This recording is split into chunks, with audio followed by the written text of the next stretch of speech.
आपको पता है कि बायो साइंस आपका फर्स्ट जो है होता है, ठीक है ना, बायो साइंस आपका फर्स्ट पेपर होता है। चलिए आसान भाषा में एकदम अच्छे से आज हम लोग पढ़ेंगे सेल के बारे में, क्योंकि सेल हमारे बॉडी के लिए एनाटॉमी हम लोग को पढ़ना है, फिजियोलॉजी, माइक्रोबायोलॉजी। तो सेल सबसे बेस्ट चीज़ होता है। बॉडी जितना भी हमारा बना है पार्ट सब सेल पर आधारित है, क्योंकि मानव शरीर एक बहुकोशिकीय शरीर है।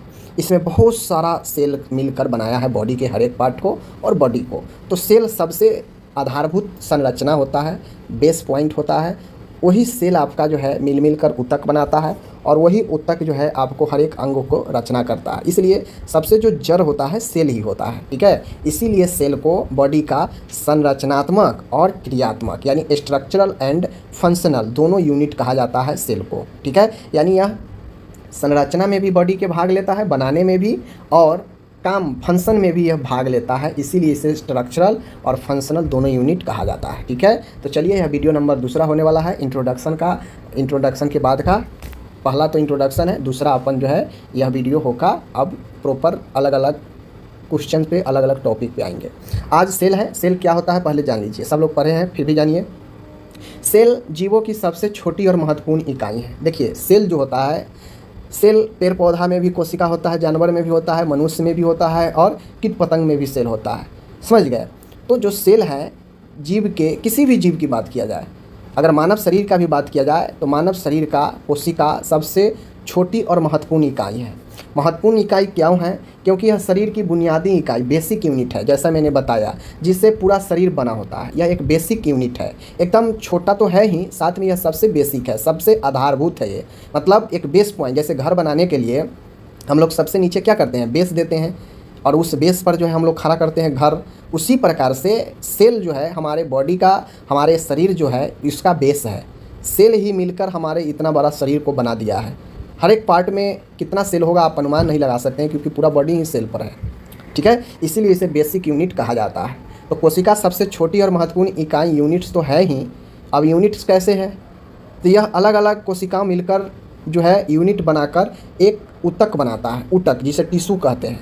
और वह टिश्यू, बहुत सारे टिश्यू आपस में मिलकर बॉडी के अलग अलग पार्ट को तैयार करते हैं, समझ गए।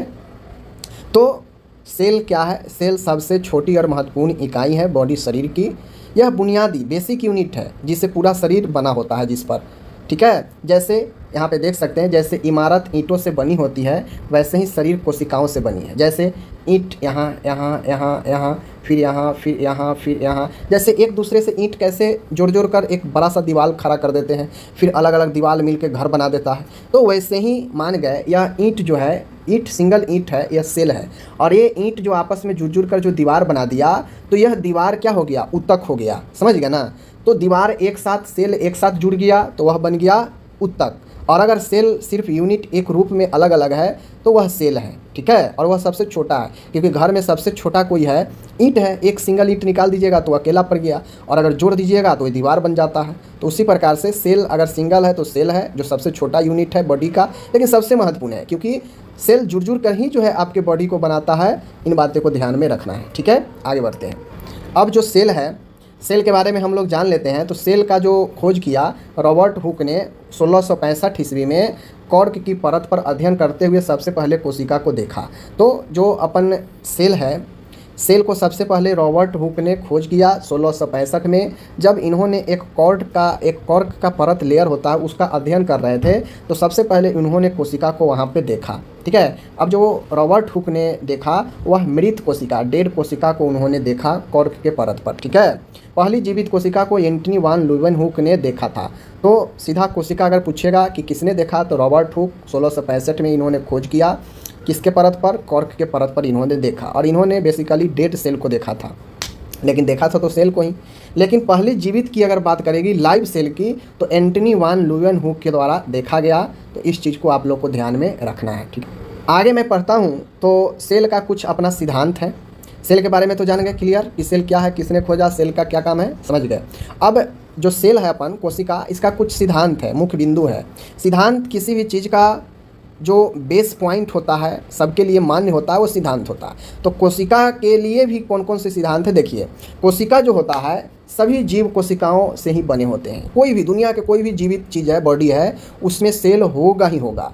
बगैर सेल का बॉडी होता ही नहीं है, समझ लीजिए। कोशिका जीवन की मूल इकाई है। कोशिका जो है जीवन की, लाइफ की बहुत बड़ा जो है एक महत्वपूर्ण चीज़ें हैं। नई कोशिकाएं पुरानी कोशिकाएं से बनती है। अब ये जो नई कोशिकाएं पुराने, ऐसा बात नहीं है कि कोशिकाएं ख़त्म नहीं होते हैं, डेड नहीं होते हैं, लेकिन कोशिका जब डेड होते हैं तो फिर उस डेड के बाद एक नई कोशिका जन्म लेता है विभाजन के थ्रू, समझ गए। यानी जो डेड हो जाते हैं वो अपने से नए कोशिकाओं की तरह ही जन्म भी देते हैं। तो इन बात को आपको ध्यान में रखना है। तो कोशिका ये निरंतर विभाजन जो है लाइफ में चलते रहता है। पूरे जब आप विभाजन पढ़ेंगे, सेल डिवीज़न, तो आपको पता चलेगा कि कैसे सेल बॉडी में डिवीज़न होता है, समझ गए। तो इन चीज़ों को आप लोग समझेंगे। तो सबसे पहले सिद्धांत समझिए कि हर सभी जीव कोशिकाओं के बने होते हैं, ठीक है। कोशिका जीवन की एक मूलभूत इकाई है। नई कोशिका पुरानी कोशिकाओं से बनती है। अगर आपसे कोई पूछे कि भाई तुम कोशिका का, सेल का प्रिंसिपल बताओ, क्या प्रिंसिपल है, तो उसको 3 लाइन में समझा दीजिएगा कि देखिए भाई, कोशिका जो है, आप, हम, जानवर, पेड़ पौधा, कीट पतंग, कुछ भी, एनीथिंग्स, सब कोशिका से ही बने होते हैं। सब जीव कोशिका से ही बने होते हैं। पहला समझा दीजिएगा। दूसरा अपन समझाइएगा क्या, कि कोशिका जीवन की सबसे मूल, सबसे बेस जो सबके लिए होता है, मतलब वह एक मूल इकाई है जो सबको चाहिए। सब बिना कोशिका का पॉसिबल बॉडी है ही नहीं। और नई कोशिका पुरानी कोशिकाओं से ही बनती है। तो ये मूलभूत इनका कुछ बिंदु है कोशिका का अपना, जो कोशिका का प्रिंसिपल बनाता है, इसे सिद्धांत बनाता है, ठीक है। चलिए आगे बढ़ते हैं। अब समझा जाए सेल का प्रकार। सेल समझ गए, सेल का बिंदु कुछ समझ गए, सेल किसने खोजा वो समझ गए। अब बातें आती है कि सेल के प्रकार के ऊपर, टाइप्स ऑफ सेल के बारे में। My dear, types of cell की मैं बात करूं तो टाइप ऑफ सेल में जो होता है बेसिकली 2 टाइप के सेल होता है। एक होता है प्रोकैरियोटिक, एक प्रोकैरियोटिक कोशिका होता है, और एक यूकैरियोटिक कोशिका होता है, समझ गया ना। प्रोकैरियोटिक और यूकैरियोटिक। प्रोकैरियोटिक सेल वो सेल होता है जिसमें न्यूक्लियस नहीं होते हैं, जिसमें कोशिका अंग नहीं होते हैं, न्यूक्लियस नहीं, केंद्रक नहीं होते हैं, समझ गए। जैसे बैक्टीरिया में केंद्रक नहीं होता है, लेकिन सेल होता है, लेकिन विदाउट न्यूक्लियस होता है, इसीलिए इसे प्रोकैरियोटिक बोलते हैं। यूकैरियोटिक की बात करेगा तो जो यूकैरियोटिक कोशिका होता है जिनमें न्यूक्लियस और ऑर्गेन्स मौजूद होते हैं, कोशिका अंग और न्यूक्लियस दोनों मौजूद होते हैं, वह यूकैरियोटिक होते हैं। जैसे एनिमल्स हो गए, पौधे हो गए, ये सब जो है अपन यूकैरियोटिक कोशिका है। तो कोई आपसे कोशिका का प्रकार पूछे तो आराम से बता दीजिएगा कि प्रोकैरियोटिक और यूकैरियोटिक, ठीक है। प्रोकैरियोटिक में न्यूक्लियस नहीं होते हैं, जैसे बैक्टीरिया। यूकैरियोटिक में न्यूक्लियस भी होते हैं और कोशिका के अंग भी, यानी ऑर्गेन सेल भी होते हैं, जैसे पौधे, जानवर। अब आप लोग सुने होंगे एक कोशिकीय जीव और बहुकोशिकीय जीव, इस आधार पर भी लोग बांटते हैं। तो एक कोशिकीय जीव होते हैं जिसमें सिर्फ एक कोशिका ही होता है, जैसे एमीबा। बहुकोशिकीय, जैसे मानव शरीर एक बहुकोशिकीय जीव है जिसमें कितना कोशिका है पता नहीं, कितना होगा पता नहीं। मल्टीपल, बहुत कोशिकीय मतलब बहुकोशिकीय, पेड़ पौधा, जानवर, मनुष्य, ये सब बहुकोशिकीय है। और एक कोशिकीय अमीबा। लेकिन बेस मस्ट रूप से यूकैरियोटिक और प्रोकैरियोटिक, इसको याद रखेंगे आप, ठीक है। आगे बढ़। अब यहाँ पे कोशिका के महत्वपूर्ण अलग अलग पार्ट हैं। अब जब भाई हम एक समझ ही गए कि एक कोशिका में अंग होते ही नहीं हैं, तो अब हम लोग जो अंग होता है उसको पढ़ेंगे कि कोशिका में कौन कौन से अंग होते हैं। तो बेसिकली कोशिका में आपको पढ़ना है, मैं आपको पिक्चर भी दिखाऊंगा कोशिका का, कि कोशिका में कौन कौन सा अंग कहाँ पे होता है, वो मैं लास्ट में दिखाऊंगा ताकि आपको समझ में आएगा। अभी थ्योरी देखिए। पहला समझिए, याद रखिएगा, कोशिका झिल्ली। कोशिका झिल्ली, अब ये अंग जो मैं आपको बता रहा हूँ ABCD करके लिखा होगा, तो ऐसा नहीं है कि आपको भी ABCD करके ही लिखते चलना है। देखिए, सीरियल के चक्कर में आप जो है चीज़ें को कॉम्प्लिकेटेड मत बनाइए। सीरियल बस वहीं पे ध्यान रखा जाता है जहाँ पे वास्तव में रियलिटी में वो चीज़ें सीरियल बाई सीरियल होनी चाहिए। लेकिन जहाँ पे ज़रूरी नहीं है कि ये चीज़ें सीरियल बाई सीरियल हो, तो आप उसको अपने टाइप से भी, जहाँ आपका जो याद आ जाए उसको लिख दीजिए, ठीक है। जैसे कोशिका झिल्ली सेल मेम्ब्रेन होता है।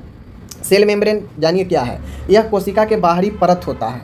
यह कोशिका को आकार देती है और अंदर बाहर चीज़ों के आने जाने को नियंत्रण करती है। जैसे सेल ऐसे बना है तो ये अपन बाहरी वाला परत जो होता है ये कोशिका की झिल्ली मेम्ब्रेन होती है, मेम्ब्रेन। यह बेसिकली क्या करता है कि अगर मान गए कोई चीज़ को अगर अंदर जाना हो कोशिका को, तो यह झिल्ली ही रास्ता देगा, क्योंकि बाहर से परत तो यही दे रहा है ना, तो ये रास्ता देता है आने जाने को, चीज़ें को नियंत्रण करता है, समझ गए। तो एक सेल मेम्ब्रेन होता है और यह कोशिका को एक आकार बना के भी रखता है, यह झिल्ली, समझ गए ना। तो कोशिका अगर एक आकार में है तो वो सबसे बड़ा महत्वपूर्ण भूमिका इस झिल्ली का ही होता है। तो बेसिकली झिल्ली का क्या काम है, आकार देना और मटेरियल को अंदर बाहर जो चीज़ें हैं उसको जाने आने में नियंत्रण करना, और यह सबसे बाहरी परत सेल की होती है, ठीक है। तो कोशिका झिल्ली के बारे में समझ। अब यहाँ पे चीज़ें आ गई साइटोप्लाज्मा, साइटोप्लाज्मा, ठीक है। यह कोशिका का तरल पदार्थ है जिसमें सभी अंग ऑर्गेन सेल तैरते हैं। इसमें रासायनिक क्रियाएं होती हैं। साइटोप्लाज्मा जिसे हम लोग कोशिका द्रव भी कहते हैं, कोशिका का द्रव।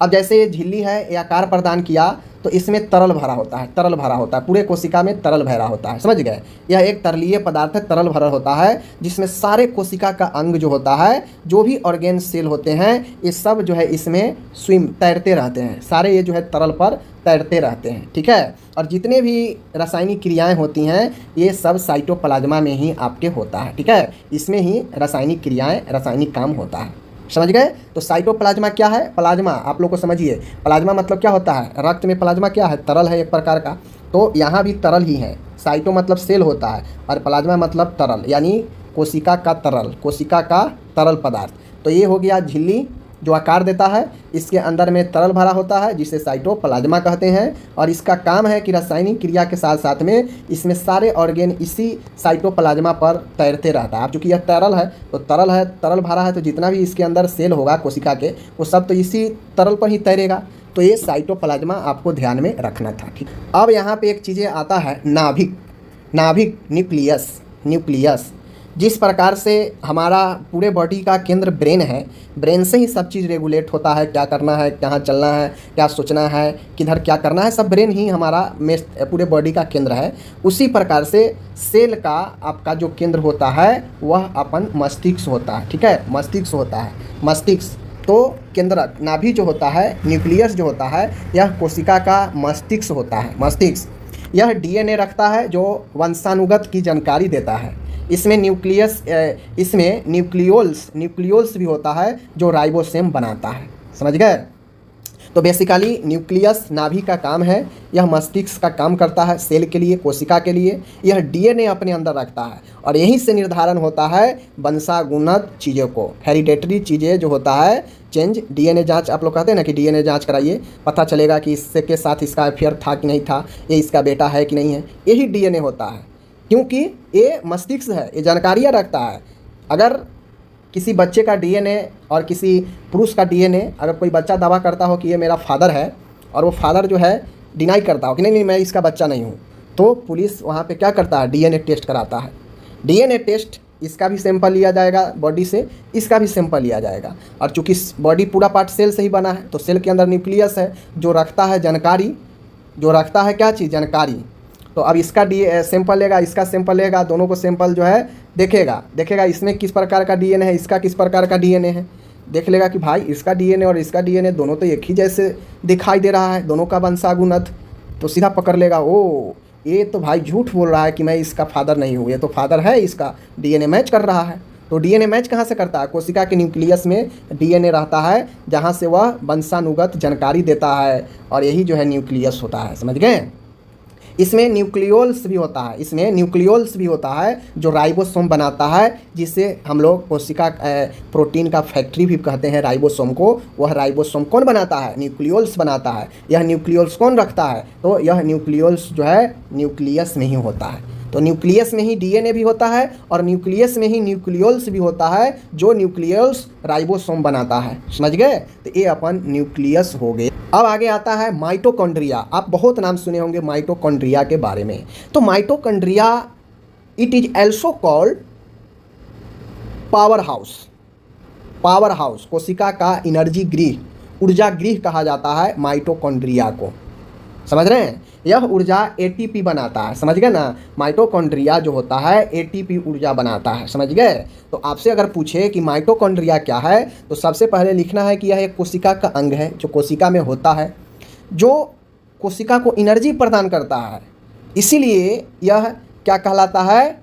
एनर्जी कहलाता है, कोशिका का ऊर्जा गृह कहलाता है, पावर हाउस। ठीक है, चलिए अब यहाँ पे है राइबोसोम। अब आ गया राइबोसोम। अभी मैंने जस्ट बताया कि राइबोसोम कौन प्रोड्यूस करता है? न्यूक्लियोल्स प्रोड्यूस करता है। वह न्यूक्लियोल्स कहाँ होता है? न्यूक्लियस में होता है। तो जब न्यूक्लियोल्स प्रोड्यूस करता है राइबोसोम, तो राइबोसोम का क्या काम है? क्योंकि प्रोड्यूस हो रहा है तो ये भी एक कोशिका सेल ही है, समझ रहे हैं ना। तो राइबोसोम का काम है प्रोटीन का निर्माण करना कोशिका के लिए। ठीक है, यह प्रोटीन बनाता है, इसे प्रोटीन फैक्ट्री भी कहा जाता है। ध्यान दीजिएगा राइबोसोम को। यह फ्री या रफ ईआर पर लगे होते हैं। रफ ईआर का मतलब क्या होता है? रफ ईआर, तो रफ ईआर का मतलब होता है, देख लीजिए। अब आप लोग कहेंगे कि ये फ्री या रफ ईआर क्या होता है? तो ये ईआर जो होता है आप लोग पढ़े भी होंगे, इंडोप्लाज्मिक रेटिकुलम। अंतःप्रद्रव्ययी जालिका, इंडोप्लाज्मिक रेटिकुलम। तो देखिए राइबोसोम तो प्रोटीन बनाता ही है, साथ में यह फ्री या रफ ईआर पर लगे होते हैं, इंडोप्लाज्मिक रेटिकुलम पर लगे होते हैं, जो रफ और फ्री होते हैं। एक होता है आपका स्मूथ ईआर। अब जो स्मूथ ईआर होता है उस पर राइबोसोम नहीं होता है, समझ गए। तो जो स्मूथ ईआर होता है वह क्या करता है? आपका जितने भी इम्पोर्टेंट हार्मोन है, लिपिड है, उसको सिंथेसिस करता है, संश्लेषण करता है। कोशिका का जो स्मूथ ईआर है, जो चिकनी अंतःप्रद्रव्ययी जालिका है, ठीक है ना, स्मूथ इंडोप्लाज्मिक रेटिकुलम है, यह क्या करता है? यह आपको स्मूथ वाला जो करता है महत्वपूर्ण हार्मोन, स्टेरॉयड हार्मोन, और साथ में जो है आपको यह क्या करता है? सिंथेसिस करता है। आपको ध्यान में रखना है, ठीक है। लेकिन राइबोसोम में अगर फ्री और रफ जो होता है, रफ ईआर है, उस रफ ईआर में राइबोसोम होता है उसके सतह पर, लेकिन स्मूथ ईआर वाला में राइबोसोम नहीं होता है। ठीक है, आगे बढ़।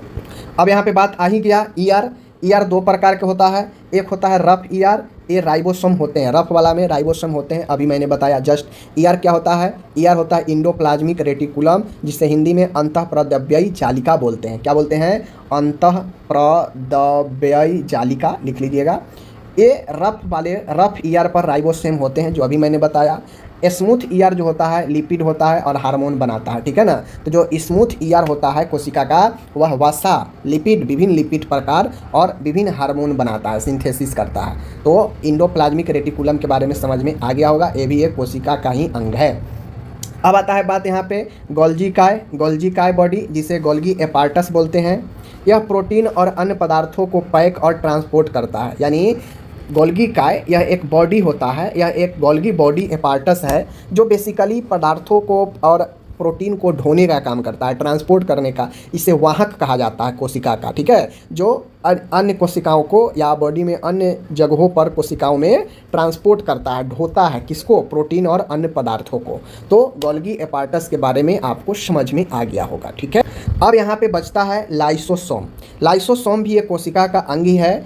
इसे कोशिका की सफाई मशीन कहते हैं। यह बेकार पदार्थों को नष्ट करता है और जो भी हानिकारक चीज़ें होते हैं उसको भक्षण करता है, उसे नष्ट करता है, समझ गए। तो लाइसोसोम को आत्महत्या की थैली इसीलिए कहा जाता है क्योंकि जो मृत कोशिका होते हैं उसको पाचन का भी काम करता है। जो मृत हो जाता है उसको ये पचा देता है लाइसोसोम, इसीलिए इसे आत्मघाती थैली भी कहा जाता है, ठीक है। तो इसे कोशिका की सफाई मशीन इसीलिए कहते हैं क्योंकि जो आसपास मृत कोशिका होते हैं उसको अपने अंदर पचा देता है, बेकार पदार्थों को नष्ट करता है। तो लाइसोसोम का काम यही है कोशिका के लिए, ठीक है। सेंट्रियोसोल होते हैं, केंद्रक द्रव्य होते हैं। यह केवल जानवरों की कोशिकाओं में होता है और कोशिका विभाजन में मदद करता है। तो सेंट्रियोल जो होता है यह केवल जानवरों की कोशिकाओं में होता है और कोशिका विभाजन में मदद करता है, ठीक। आगे का ऑर्गेन है सेल वाल है, कोशिका भित्ति है। यह केवल पौधों में पाई जाती है। तो सेल वाल जो होता है कोशिका का भित्ति, अगर कोई पूछे तो यह सिर्फ और सिर्फ पौधे में पाया जाता है। यह सेल को कठोरता और सुरक्षा प्रदान करता है। इसीलिए देखते होइएगा कि मनुष्य का जो बॉडी है उससे कई गुना हार्ड जो है पेड़ पौधा होता है, मजबूत होता है सेल वाल के कारण, भित्ति के कारण, ठीक है। इसीलिए पेड़ पौधा कठोर और सुरक्षा वाला होता है। यह सेलुलोज से बनती है। सेल वाल जो होता है सेलुलोज से बनता है, ठीक है ना। और उसके बाद है क्लोरोप्लास्ट। क्लोरोप्लास्ट भी एक कोशिका ही है। यह केवल पौधों में ही होता है। इसमें क्लोरोफिल होता है जिससे पौधे प्रकाश संश्लेषण करते हैं और हरी उसके पत्ती ये सब जो है हरा दिखता है, वर्णक ये प्रदान करता है पेड़ पौधों को, क्लोरोप्लास्ट। ठीक, तो बेसिकली आपको समझ में आया होगा, सेल वाल पौधे के लिए है, क्लोरोप्लास्ट भी पौधे के लिए है।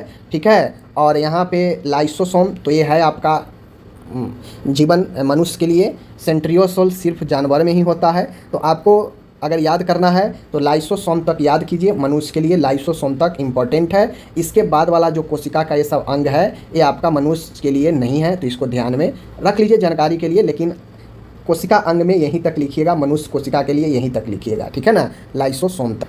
अब यहाँ पे आता है महत्वपूर्ण चीज़ें, आता है फंक्शन ऑफ सेल। कोशिका का क्या काम है, हो सकता है आपसे एग्जाम में पूछे कि कोशिका का क्या काम है, वो भी बताएं। देखिए, कोशिका का काम आप लोग अभी पढ़ने के बाद समझ गए होंगे। कोशिका का काम है शरीर का रचना करना। कोशिका का काम है पोषक तत्वों का अवशोषण करना। कोशिका का काम है ऊर्जा बनाना जो माइटोकॉन्ड्रिया से बनता है, जिसे एनर्जी गृह भी कहते हैं। कोशिका का काम है प्रोटीन बनाना, यह प्रोटीन राइबोसोम बनाता है। कोशिका का काम है आनुवांशिक जानकारी को संरक्षित रखना, जानकारी देना जो डीएनए से प्राप्त होता है। डीएनए कौन रखता है, अभी मैं पढ़ा रखा हूँ। कोशिका विभाजन द्वारा नए सेल बनाना, ये भी कोशिका का ही काम है। तो बाकी अगर इससे और भी पॉइंट में लिखा जाए तो कोशिका का काम है शरीर को आकृति प्रदान करना। कोशिका का काम है कि यह जो है शरीर को क्या करता है, एक संरचना बनाता है, कार्यात्मक फंक्शन कार्य करने में भी भूमिका निभाता है। ठीक है, तो कोशिका का अनेकों काम है जो आप बिल्कुल यहाँ से लिख सकते हैं। कोशिका का काम है शरीर को एनर्जी देना, पोषक तत्व पहुँचाना शरीर के अन्य अंगों तक। ठीक है, कोशिका का काम है कि यह जो है क्या करता है, सेल डिवीजन करके नए सेल बनाता है। कोशिका का काम है डीएनए के बारे में जानकारी रखता है। कि कोशिका का ही काम है कि प्रोटीन बनाता है। ठीक है, कोशिका जो है आपको पोषक तत्वों को अवशोषण करता है, समझ गए। यह वृद्धि में भी जो है भूमिका निभाता है शरीर के। तो अनेकों कार्य है कोशिका का, आप उसे आराम से लिख सकते हैं जितना मैं पढ़ा दिया हूँ। ओके, अब यहाँ पे फिगर देखिए, अब आप समझ में आएगा फिगर के बारे में। जैसे मैंने क्या बताया कि सेल मेम्ब्रेन कोशिका झिल्ली, तो ये जो पीला वाला पूरा जो भाग देख रहे हैं यह आपका एक टोकरी का हिसाब का है। तो यह आपका कोशिका झिल्ली है, पीला वाला पार्ट। यह क्या करता है, सेल को आकृति प्रदान करता है, स्ट्रक्चर प्रदान करता है चारों साइड से। ओके, अब आप लोग को मैंने पढ़ाया कि ये जो आप देख रहे हैं हल्का सा वाटर का कलर का जो है, इसमें पानी के कलर का, यह साइटोप्लाज्मा है, कोशिका द्रव है जो इस पर सारे कोशिका का अंग तैरते रहते हैं। जैसा कि देख रहे हैं ये सारा कोशिका का अंग है जो क्या कर रहा है, तैर रहा है इस साइटोप्लाज्मा पर। ठीक है, समझ गए। यह आपका न्यूक्लियस है जिसके अंदर आपका क्या होता है, डीएनए होता है। समझ गए, क्या होता है, डीएनए और न्यूक्लियॉन्स भी होते हैं जो राइबोसोम बनाते हैं। ठीक है, अब आगे इसमें और देखिए, यह अपन माइटोकॉन्ड्रिया है, यहाँ भी माइटोकॉन्ड्रिया है, यहाँ भी हो सकता है माइटोकॉन्ड्रिया। तो ये जो है माइटोकॉन्ड्रिया ऊर्जा गृह है, एनर्जी गृह है कोशिका के लिए। ठीक है, आगे आप देखेंगे तो एक गोल्गी ए वाला जो है गोल्गी एपार्टस है जो क्या करता है कि अन्य चीज़ों को ढोने का काम करता है, कोशिका के अंदर बाहर चीज़ों को ले जाने का काम यह गोल्गी एपार्टस करता है। ठीक है, यातायात का काम करता है। यह लाइसोसोम है, ये लाइसोसोम है, ये लाइसोसोम है जो कोशिका में कहीं भी हो सकता है। और लाइसोसोम का काम है यह अन्य मृत परे कोशिकाओं को भक्षण करता है और बेकार परे पदार्थों को साफ करके अपने अंदर भक्षण कर लेता है। तो ये लाइसोसोम आत्महत्या थैली इसे कहते हैं। न्यूक्लियस मैंने बता ही दिया कि ये आपका पूरा न्यूक्लियस है, इसके अंदर डीएनए होता है। ठीक है, और राइबोसोम एक छोटा छोटा जो बूंदा बूंदा आप देख रहे हैं कोशिका द्रव के ऊपर, यह जो है आपका बेसिकली राइबोसोम है जो प्रोटीन का निर्माण करता है। ठीक है, समझ गए। और इंडोप्लाज्मिक रेटिकुलम, ये जो आप देख रहे हैं ये वाला रचना पूरा, यह इंडोप्लाज्मिक रेटिकुलम है जो दो प्रकार के होता है। अगर रफ वाला है तो रफ वाला पर राइबोसोम होता है, इस पर राइबोसोम होता है। और अगर रफ वाला नहीं है, स्मूथ है, तो वह क्या करता है, हार्मोन और वसा का सिंथेसिस करता है, यानी बनाता है। ठीक है, तो आप ये सारे जो है याद रखेंगे, सारा ये कोशिका का अंग है। ऐसे चित्र बना के द्रव के दर्शा के उसके अंदर अलग अलग अंगों को भी दर्शा कर नाम लिख देंगे तो आपको यह कोशिका का कंप्लीट हो गया समापत। उम्मीद है तो यूरिनरी सिस्टम के बारे में चलिए हम लोग अच्छे से आज पढ़ेंगे, समझेंगे कि क्या होता है, कैसे काम करता है, कौन कौन सा अंग होता है। देखिए, सिस्टम का मतलब होता है तंत्र, और तंत्र का मतलब होता है बहुत सारे चीज़ मिलकर निर्माण करता है, वही तंत्र होता है। ठीक है, सिस्टम कभी भी एक आदमी से या एक चीज़ों से निर्माण नहीं होता है। सिस्टम में बहुत सारे चीज़ इन्वॉल्व होते हैं। ठीक है, तो इसमें इसी प्रकार से यूरिनरी सिस्टम में भी बहुत सारे अंग इन्वॉल्व होते हैं जो यूरिनरी सिस्टम को बनाता है। ठीक है, तो यूरिनरी सिस्टम के अंदर कौन कौन से अंग आएंगे सबको देखेंगे और प्रॉपर इसमें एक अंग ऐसा है जिसको हम लोग किडनी बोलते हैं, उसको प्रॉपर हम लोग एक अलग वीडियो में डिटेल से देखेंगे, क्योंकि उस पर क्वेश्चन पूछता है अलग से किडनी के ऊपर, ठीक है। तो यहाँ पे सबसे पहले यूरिनरी सिस्टम के बारे में हम कुछ जानकारियाँ ले लेते हैं कि ये यूरिनरी सिस्टम का क्या कॉन्सेप्ट है, ठीक है। देखिए, यूरिनरी सिस्टम जिसे हम लोग मूत्रीय तंत्र बोलते हैं, यह एक ऐसा तंत्र है जो शरीर से नाइट्रोजीनियस यानी जो नाइट्रोजन युक्त पदार्थ होता है, जो अपशिष्ट पदार्थ होता है, उसको बॉडी से बाहर निकालता है, ठीक है। वेस्ट मटेरियल, अब चूंकि शरीर में हम जो खा पी रहे हैं तो ऐसा बात नहीं है कि जो खाते पीते हैं उससे अच्छी चीज़ ही बन रहा है, नहीं, बॉडी में बहुत गड़बड़ चीज़ भी बनता है। तो जो गड़बड़ चीज़ है उसको लिक्विड के फॉर्म में, वेस्ट के फॉर्म में बाहर निकालने का काम यही यूरिनरी सिस्टम ही करता है, ठीक है। तो आप लोग समझ लीजिए, यूरिनरी सिस्टम वह तंत्र है जो शरीर से नाइट्रोजीनियस पदार्थ, वेस्ट पदार्थ, अतिरिक्त जल, यानी बॉडी में जो बहुत ज़्यादा जो जल की मात्रा होनी चाहिए वह लिमिट से ज़्यादा है तो अतिरिक्त जल को भी निकालता है, जो लवण साल्ट होता है हमारे बॉडी में उसको भी बाहर निकालता है, और कुछ ऐसे विषैले हानिकारक पदार्थ होते हैं, तत्व होते हैं, जिसको भी यह शरीर से निकालकर होम्योस्टेसिस यानी आंतरिक संतुलन, समान स्थिति बॉडी को बनाए रखता है, ठीक है। तो यूरिनरी सिस्टम काफ़ी महत्वपूर्ण होता है, क्योंकि यह एक ऐसा तंत्र है जो हमारे बॉडी से नाइट्रोजन युक्त पदार्थ, अपशिष्ट पदार्थ, अतिरिक्त जल जो हमारे शरीर को नहीं आवश्यकता है, उस अतिरिक्त जल को, उस लवण को जो हमारे शरीर को आवश्यकता से ज़्यादा है, उस लवण को, विषैले तत्व, कुछ कार्बनिक पदार्थ होते हैं जो हमारे बॉडी को नहीं चाहिए, उस पदार्थ को भी यह बाहर निकालता है। कुल मिलाकर यह सारे वेस्ट मटेरियल को बाहर निकाल देता है, ठीक है, और शरीर को एक समान स्थिति, संतुलन बनाए रखने में मदद करता है, ठीक है, समझ गए। चलिए, तो ये हो गया यूरिनरी सिस्टम, ओके।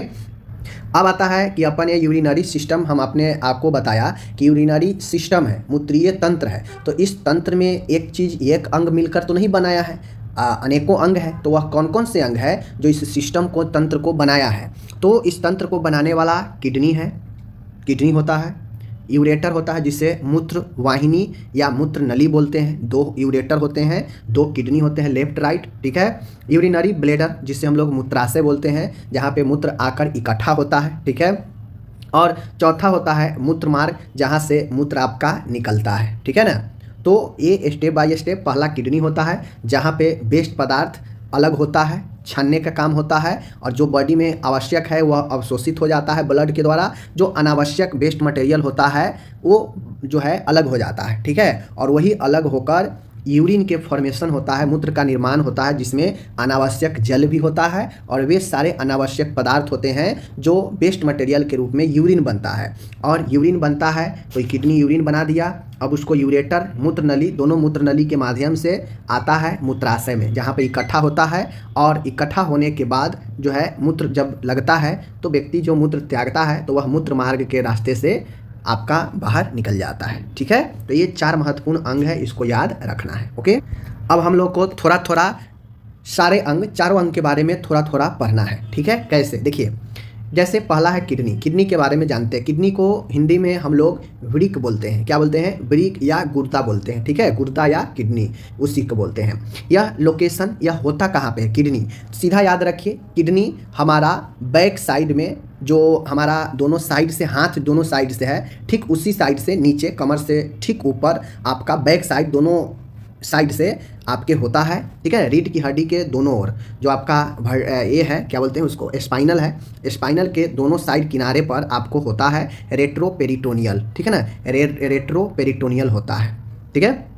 दायां किडनी थोड़ा नीचे लीवर की वजह से, लोकेशन की बात करेगा कि तो जो दायां किडनी होता है, दायां किडनी, राइट किडनी जो होता है, चूँकि लीवर हमारा राइट साइड में ही है, तो राइट साइड में लीवर होने के कारण जो राइट साइड का किडनी होता है वह थोड़ा सा नीचे पोर्शन में होता है, ठीक है, याद रखिएगा। किडनी का मैं बात करूं आकार और वजन, तो किडनी का आकार और वजन की बात करूं तो इसका लंबाई 10 से 12 सेंटीमीटर होता है किडनी का, ठीक है ना। किडनी का जो आकार है 10 से 12 सेंटीमीटर, यानी इंच में बात किया जाए तो आप कितना इंच होगा आप देख लीजिए। उसके बाद वजन की बात किया जाए तो लगभग 120 से लेकर 170 जो है ग्राम होता है। क्यों? क्योंकि आपको मैं बता दूं कि ये जो आकार और वजन है 120 से 170 ग्राम, यह आपको होता है अलग अलग मेल और फीमेल में। मेल में ज़्यादा होता है, मेल में अगर 150 ग्राम में होगा तो फीमेल में 130 ग्राम होगा, ठीक है। अगर मेल में 170 ग्राम हुआ तो फीमेल में 150 ग्राम होगा, थोड़ा सा फीमेल में कम होता है, ठीक है। इसीलिए इसका रेंज 120 से 170 ग्राम रखा गया है एवरी किडनी का, ठीक है। रंग गहरा लाल रेडिश ब्राउन होता है, याद रखिएगा। तो ये चीज़ें ध्यान में रखिएगा, लंबाई और वजन किडनी का, ठीक है। किडनी का स्ट्रक्चर की बात करेगा, संरचना का, तो देखिए किडनी का जो स्ट्रक्चर होता है कुछ इस प्रकार से होता है, ठीक है ना। किडनी का जो स्ट्रक्चर होता है कुछ इस प्रकार से होता है।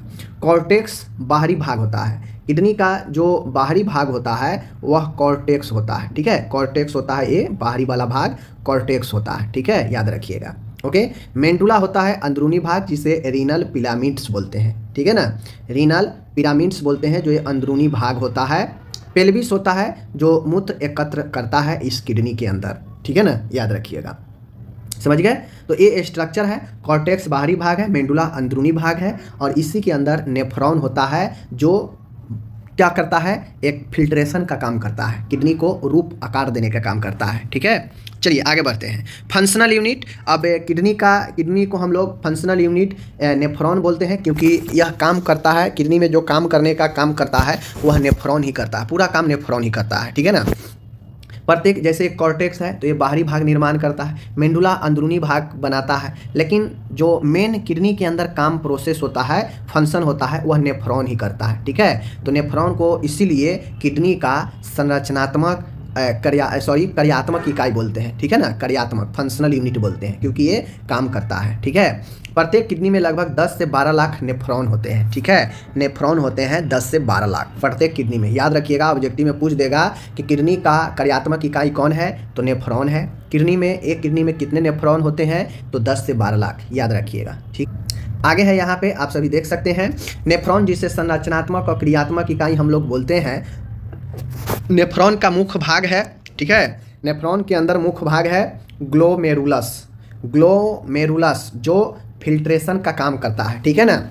नेफ्रॉन के अंदर, चूँकि नेफ्रॉन काफ़ी जो है किडनी का बड़ा भाग है, ठीक है, वह स्ट्रक्चरल में भी भूमिका निभाता है और फंक्शनल कार्य में भी भूमिका निभाता है। तो अब नेफ्रॉन के अंदर अलग अलग बहुत सारे पार्ट हैं। उस पार्ट में एक है ग्लोमेरुलस फिल्ट्रेशन, आप लोग सुने होंगे।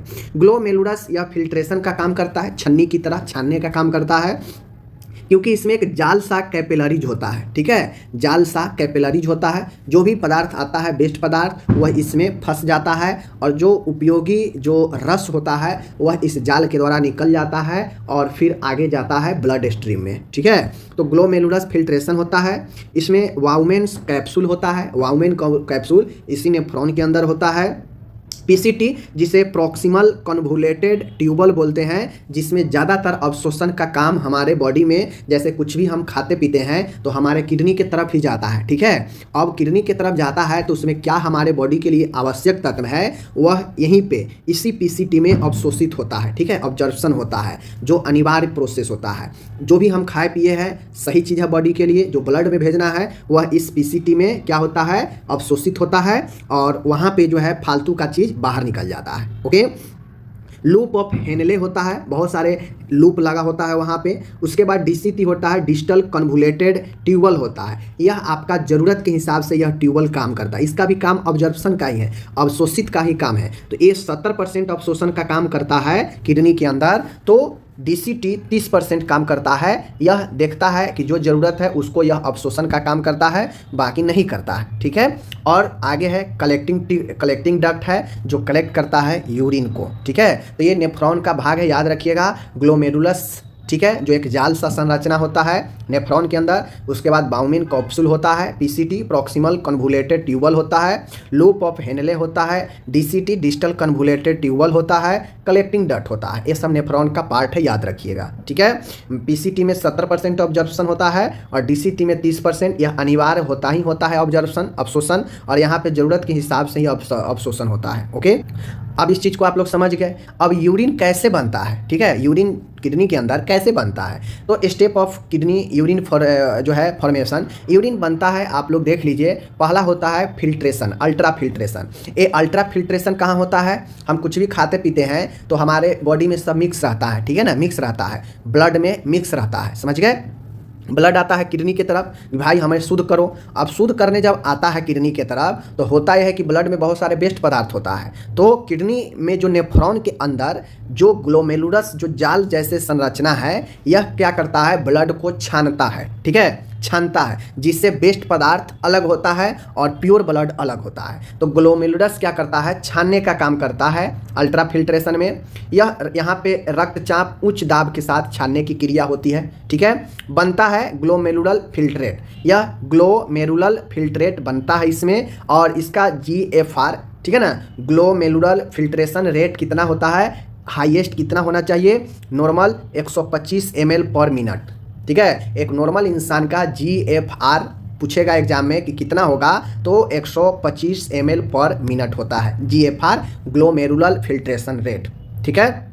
अगर इतना से जितना कम होते जाएगा मतलब आपका किडनी स्लो काम कर रहा है, ठीक है। अगर 80 है मतलब आपका किडनी बहुत स्लो काम कर रहा है, 90 है आपका किडनी बहुत स्लो काम कर रहा है। ये जितना घटते जाएगा आपका किडनी उतना ही डैमेज होता जाएगा, दिखता जाएगा, ठीक है। तो 125 नॉर्मल माना जाता है GFR रेट, याद रखिएगा, अच्छा है, ठीक है। तो पहला अल्ट्रा फिल्ट्रेशन कहाँ होता है, ग्लोमेरुलस में होता है, याद रखिए। उसके बाद यूरिन फिल्ट्रेशन में दूसरा होता है सिलेक्टिव रीऑब्जर्प्शन। सिलेक्टिव रीऑब्जर्प्शन का मतलब होता है चयनात्मक पुनः अवशोषण।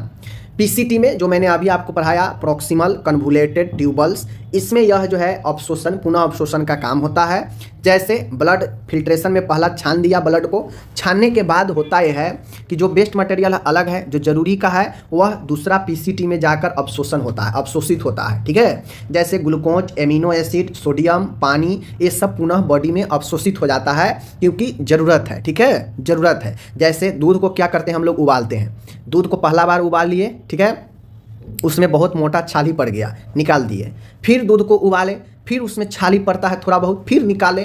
तो उसी प्रकार से हमारे बॉडी में अवशोषण का काम तो शुरू हो जाता है छोटी आंत से ही, फिर बड़ी आंत में जाता है, वहाँ भी अवशोषण होता है। लेकिन हम लोग कुछ खाते पीते हैं तो वह सब अवशोषण होता है कहाँ, ब्लड में। तो अब जो ब्लड में अवशोषण हुआ है तो इसका ये मतलब नहीं है कि वो सारा के सारा ब्लड में मिल गया तो सही है। तो ब्लड आता है किडनी की तरफ, तो किडनी भी देखता है कि इस ब्लड में अब क्या सही मिला हुआ है, क्या गलत है। तो जो गलत चीज़ रहता है, वेस्ट रहता है, उसको जो ग्लोमेरुलस फिल्टर है उसे अलग कर देता है, और जो सही बॉडी के लिए है वह सेकेंड स्टेप में जाकर PCT में अवशोषण होता है। 70% चीज़ें यहाँ पे दूसरा में अवशोषण होता है, ठीक है। अब अवशोषण जरूरी की चीज़ें अवशोषण हो गया तो बच क्या गया, वेस्ट बच गया जो अलग हुआ है, ठीक है। और तीसरा है ट्यूबुलर सिक्रेशन, ट्यूबुलर सिक्रेशन, ठीक है।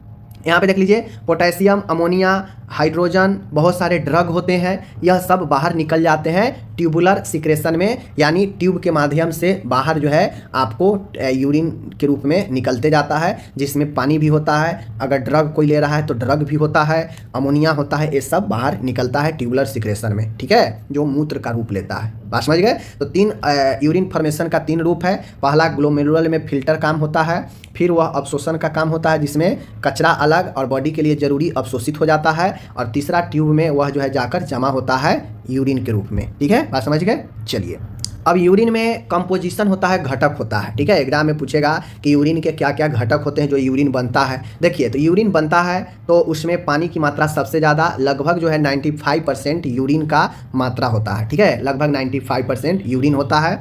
लगभग यूरिया 2% होता है, ठीक है। यूरिक एसिड उसमें जो है ट्रेस किया जाता है। क्रिएटिनिन भी बहुत कम होता है, याद रखिएगा। क्रिएटिन का लेवल होता है वह 0.3 से लेकर 1 जो है 2 तक होता है, ठीक है, इतना होता है, इतना हाईएस्ट होता है, याद रखिएगा। तो क्रिएटिनिन का इतना होता है। उसके बाद लवण का जो है जिसमें हम लोग का सोडियम पोटेशियम क्लोराइड आता है, ये सब जो है होता है यूरिन में थोड़ा थोड़ा मात्रा में, ठीक है। समान मूत्र का जो मात्रा होता है, लगभग प्रतिदिन 1 से 1.5 लीटर जो है मूत्र का उत्सर्जन होता है एक नॉर्मल व्यक्ति में, और pH मान इसका 4.6 से लेकर 8 तक होता है। तो इस चीज़ को ध्यान में रखिएगा। और ये जो है आपका यूरिन का थोड़ा सा डिटेल्स था जो मैंने आपको बता दिया, ओके। अब जो मैंने अभी आपको पढ़ाया, ठीक है ना, क्या क्या मैंने पढ़ाया कि किडनी पढ़ाया, नेफ्रॉन पढ़ाया, समझ गए, किडनी में ही नेफ्रॉन था, तो उसका बात छोड़िए। मैंने दूसरा पॉइंट आपको पढ़ा दिया यूरिन फॉर्मेशन का, कि कैसे कैसे यूरिन बनता है, ठीक है ना, और यूरिन का घटक। तीसरा पॉइंट है यहाँ पे, लेकिन ऐसे देखा जाए यूरिनरी सिस्टम में तो सीधा किडनी के बाद आपका दूसरा पॉइंट मूत्रवाहिनी होना चाहिए, ठीक है ना, मूत्रवाहिनी होना चाहिए। दूसरा पॉइंट मैंने आपको एक्स्ट्रा में डिटेल्स में पढ़ा दिया कि यूरिन कैसे बनता है, कैसे छनता है अंदर में, ठीक है। लेकिन अगर सीधा आपसे मूत्रीय तंत्र पूछे तो किडनी के लिखने के बाद सीधा मूत्रवाहिनी पर आएंगे, यूरेटर्स के बारे में आएंगे, ठीक है। अब ये जो मूत्रवाहिनी होता है यह लंबाई 25 से 30 सेंटीमीटर होता है, ठीक है। इसका कार्य जो है क्या है, तो यह जो है किडनी के द्वारा ब्लैडर तक मूत्र ले जाने का काम करता है। यानी दोनों किडनी से जो है आपको कनेक्ट कौन होता है, दोनों किडनी से कनेक्ट जो है आपका यह यूरेटर होता है, ठीक है। यह यूरेटर जिसे मूत्र वाहिनी या मूत्र नली बोलते हैं, दोनों किडनी से एक एक कनेक्ट होता है, ठीक है। तो इसका काम है कि यह क्या करता, याद रखिएगा लंबाई इसका 25 से 30 सेंटीमीटर, ठीक है। यह पेरिस्टेलासिस द्वारा मूत्र का संचलन करता है, यानी जो पेरिस्टेलासिस जो गति होता है उसके द्वारा किडनी से मूत्र जो है यूरिन के मूत्र नली के द्वारा निकलता है, ठीक है। चौथा है यूरिनरी ब्लैडर, जिसे हम लोग मूत्राशय बोलते हैं।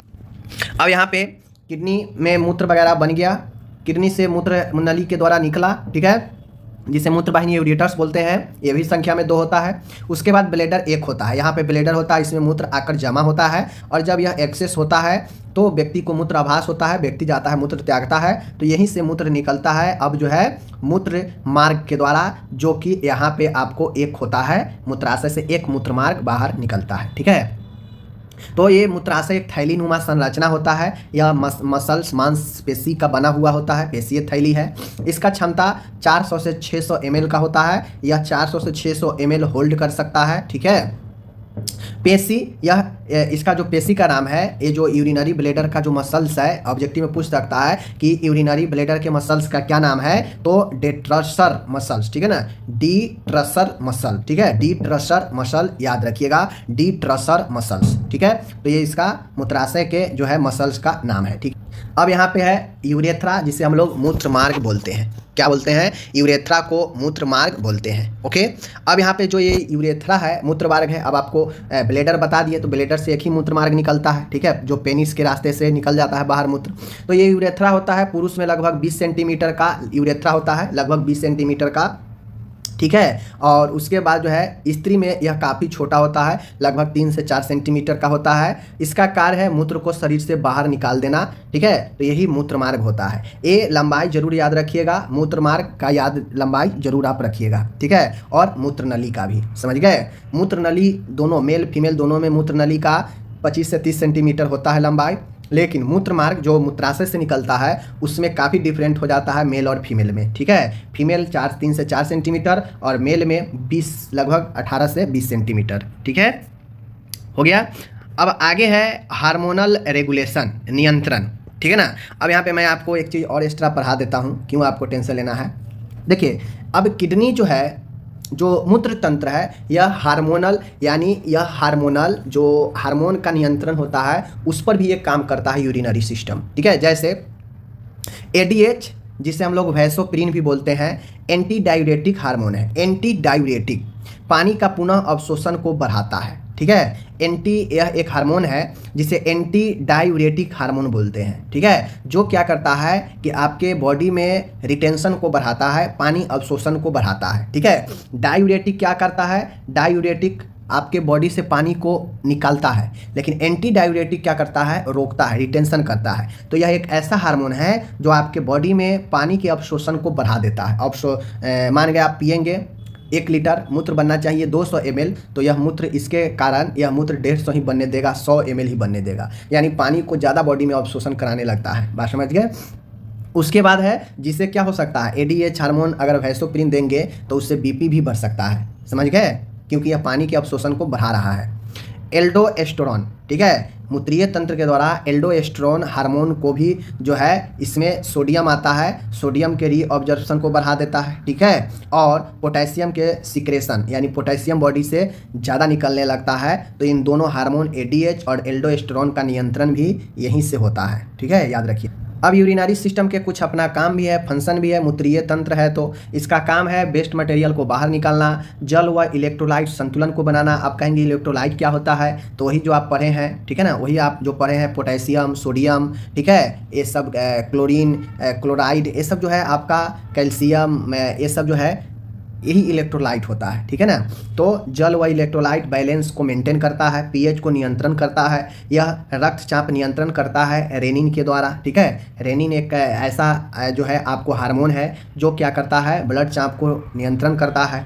आरबीसी निर्माण में सहायता करता है किसके द्वारा, एरिथ्रोपोएटिन के द्वारा, ठीक है ना, एरिथ्रोपोएटिन के द्वारा यह आरबीसी में सहायता करता है निर्माण में। तो ये भी अगर कोई पूछे कि एरिथ्रोपोएटिन कहाँ से सीक्रेट होता है, तो किडनी से सीक्रेट होता है। बात समझ गए, याद रखिएगा। और रेनिन भी वहीं से सीक्रेट होता है जो ब्लड प्रेशर को नियंत्रण करता है, ठीक है, समझ गए। तो ये सब महत्वपूर्ण है, मैंने आपको बता दिया। कुछ अब यहाँ पे कुछ जानकारियाँ के लिए महत्वपूर्ण है, जैसे यूरेमिया। यूरेमिया, यू मतलब यूरिया यानी यूरिन, और एमिया मतलब ब्लड। रक्त में यूरिया बढ़ना यूरेमिया कहलाता है, ठीक है। ब्लड में यूरिया अगर बढ़ जाए तो यूरेमिया। डायलिसिस, कृत्रिम रूप से रक्त को शुद्ध करने का एक प्रोसेस है जो किडनी की तरह होता है, काम करता है। किडनी स्टोन, कैल्शियम ऑक्जेलेट का जमाव। अगर आपसे पूछे कि जो स्टोन बनता है बॉडी में किस पदार्थ का होता है, तो कैल्शियम ऑक्जेलेट का, ठीक है। तो ये एक्स्ट्रा नॉलेज था, मैंने आपको बता दिया, ठीक है। मिलते हैं अगले वीडियो में, धन्यवाद।